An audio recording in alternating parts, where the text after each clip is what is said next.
اے نبی صلی اللہ علیہ وآلہ وسلم، لوگ تم سے پہاڑوں کے بارے میں دریافت کرتے ہیں، کہہ دو کہ میرا رب ان کو راکھ بنا کر بکھیر دے گا، پھر زمین کو ہموار میدان کر چھوڑے گا جس میں تم کوئی نشیب و فراز نہ دیکھو گے۔ اس روز لوگ پکارنے والے کے پیچھے چلیں گے اور اس کی پیروی سے انحراف نہ کر سکیں گے، اور رحمان کے سامنے آوازیں پست ہو جائیں گی تو تم ایک ہلکی آواز کے سوا کوئی آواز نہ سنو گے۔ اس روز کسی کی سفارش کچھ فائدہ نہ دے گی مگر اس شخص کی جسے رحمان اجازت دے اور اس کی بات کو پسند فرمائے۔ جو کچھ ان کے آگے ہے اور جو کچھ ان کے پیچھے ہے وہ اس کو جانتا ہے، اور وہ اپنے علم سے اللہ کے علم کا احاطہ نہیں کر سکتی۔ اور اس زندہ و قائم کے روبرو منہ لٹک جائیں گے، اور جس نے ظلم کا بوجھ اٹھایا وہ نامراد رہا، اور جو نیک کام کرے گا اور مومن بھی ہوگا تو اس کو نہ ظلم کا خوف ہوگا اور نہ نقصان کا۔ اور ہم نے اس کو اسی طرح کا قرآن عربی نازل کیا ہے، اور اس میں طرح طرح کے ڈراوے بیان کر دیے ہیں تاکہ لوگ پرہیزگار بنیں یا اللہ ان کے لیے نصیحت پیدا کر دے۔ تو اللہ جو سچا بادشاہ ہے، عالی قدر ہے، اور قرآن کی وحی جو تمہاری طرف بھیجی جاتی ہے اس کے پورا ہونے سے پہلے قرآن کے پڑھنے میں جلدی نہ کیا کرو، اور دعا کرو کہ میرے پروردگار مجھے اور زیادہ علم دے۔ اور ہم نے پہلے آدم سے عہد لیا تھا مگر وہ اسے بھول گئے، اور ہم نے ان میں ارادے کی پختگی نہ پائی۔ اور جب ہم نے فرشتوں سے کہا کہ آدم کے آگے سجدہ کرو تو سب سجدے میں گر پڑے مگر ابلیس نے انکار کیا۔ اس پر ہم نے فرمایا کہ آدم، یہ تمہارا اور تمہاری بیوی کا دشمن ہے، تو یہ کہیں تم دونوں کو بہشت سے نہ نکلوا دے، پھر تم تکلیف میں پڑ جاؤ۔ یہاں تم کو یہ آسائش ہے کہ نہ بھوکے رہو نہ ننگے، اور یہ کہ نہ پیاسے رہو اور نہ دھوپ کھاؤ۔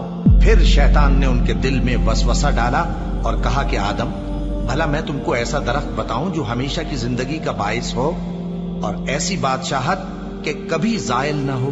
سو دونوں نے اس درخت کا پھل کھا لیا تو ان پر ان کی شرمگاہیں ظاہر ہو گئیں، اور وہ اپنے اوپر بہشت کے پتے چپکانے لگے۔ اور آدم نے اپنے پروردگار کے حکم کے خلاف کیا تو وہ اپنے مقصد سے بے راہ ہو گئے۔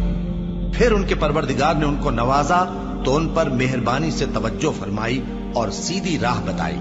فرمایا کہ تم دونوں یہاں سے نیچے اتر جاؤ، تم میں بعض کے دشمن ہوں گے، پھر اگر میری طرف سے تمہارے پاس ہدایت آئے تو جو شخص میری ہدایت کی پیروی کرے گا وہ نہ گمراہ ہوگا اور نہ تکلیف میں پڑے گا، اور جو میری نصیحت سے منہ پھیرے گا اس کی زندگی تنگ ہو جائے گی، اور قیامت کو ہم اسے اندھا کر کے اٹھائیں گے۔ وہ کہے گا کہ میرے پروردگار، تو نے مجھے اندھا کر کے کیوں اٹھایا؟ میں تو دیکھتا بھالتا تھا۔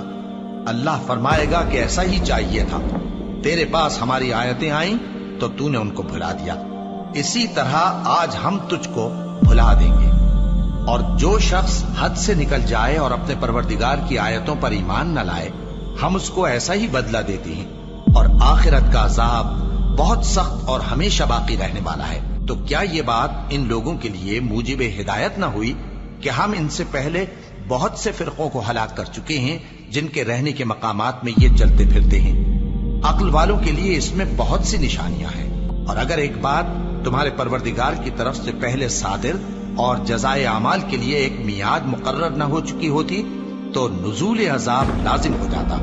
بس جو کچھ یہ بکواس کرتے ہیں اس پر صبر کرو، اور سورج کے نکلنے سے پہلے اور اس کے غروب ہونے سے پہلے اپنے پروردگار کی تسبیح و تحمید کیا کرو، اور رات کی کچھ گھڑیوں میں بھی اس کی تسبیح کیا کرو، اور دن کے مختلف اوقات یعنی دوپہر کے وقت بھی، تاکہ تم خوش ہو جاؤ۔ اور کئی طرح کے لوگوں کو جو ہم نے دنیا کی زندگی میں آرائش کی چیزوں سے نوازا ہے تاکہ ان کی آزمائش کریں، ان پر نگاہ نہ کرنا، اور تمہارے پروردگار کی عطا فرمائی ہوئی روزی بہت بہتر اور باقی رہنے والی ہے۔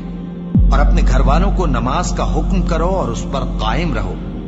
ہم تم سے روزی کے خواستگار نہیں بلکہ تمہیں ہم روزی دیتے ہیں، اور نیک انجام اہل تقوی کا ہے۔ اور کہتے ہیں کہ یہ پیغمبر اپنے پروردگار کی طرف سے ہمارے پاس کوئی نشانی کیوں نہیں لائے؟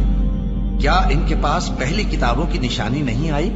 اور اگر ہم ان کو پیغمبر کے بھیجنے سے بیشتر کسی عذاب سے ہلاک کر دیتے تو یہ کہتے کہ اے ہمارے پروردگار، تو نے ہماری طرف کوئی پیغمبر کیوں نہ بھیجا کہ ہم ذلیل اور رسوا ہونے سے پہلے تیرے احکام کی پیروی کرتے۔ کہہ دو کہ سب نتائج اعمال کے منتظر ہیں، سو تم بھی منتظر رہو، ان قریب تم کو معلوم ہو جائے گا کہ دین کے سیدھے رستے پر چلنے والے کون ہیں اور جنت کی طرف راہ پانے والے کون ہیں، ہم یا تم۔